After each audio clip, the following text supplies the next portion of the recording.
Di tengah malam di depan kulkas ya. Katanya ada berita-berita santet di Trades ya. Saya juga kenapa ya mall ini dipagarin gini. Tumben-tumbennya dipagarin ya. Biasanya enggak. Ini guys lagi ditergain guys.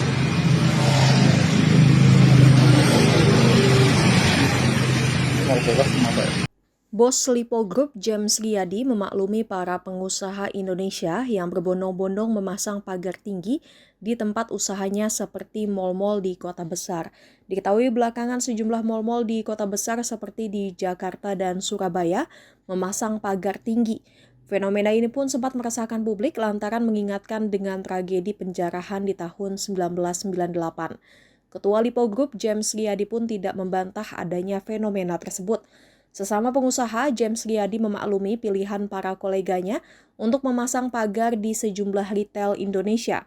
Menurutnya, kehati-hatian para pengusaha itu merupakan sesuatu yang wajar, apalagi melihat gejolak yang tengah terjadi, utamanya berkaitan dengan struktur keuangan Indonesia.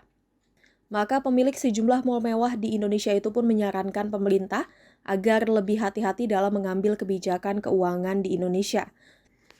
Hal itu disampaikan James Riyadi saat mengunjungi Istana Kepresidenan dalam rangka pertemuan Kepala Negara RI Prabowo Subianto dan para pengusaha Indonesia. Meski begitu, James Riyadi memastikan pihaknya tidak akan memasang pagar tinggi di mal-mal Lipo. Sebabnya, salah satu konglomerat Indonesia itu meyakini kondisi Indonesia akan baik-baik saja. James pun mengajak seluruh pengusaha Indonesia agar terus optimis dalam berusaha di Indonesia. Ibu akan pasang pagar loh. Pasti tidak. Yang terjadi 10 tahun ini ada pagar itu semua. Mau Lipo kita bongkar, kita turunkan. Jadi mari kita semangat semuanya. Apa artinya semangat? Penegasan Pak, artinya berarti keraguan atau kekhawatiran masyarakat dengan adanya hal kerusuhan itu berarti nggak ada Pak ya? Pastikan. Kehati-hatian pengusaha itu bisa dimengerti.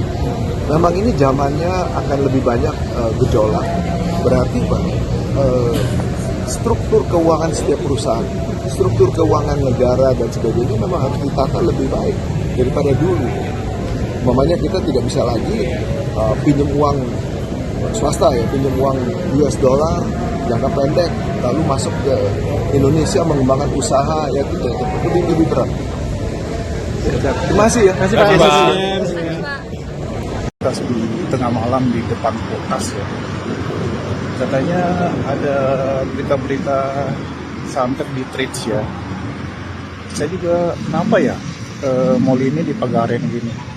Tumben-tumbennya dipagarin ya. Biasanya enggak.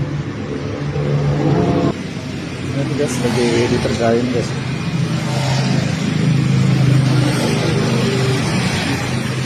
Mau kulkas kenapa ya?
Jangan lupa subscribe ya!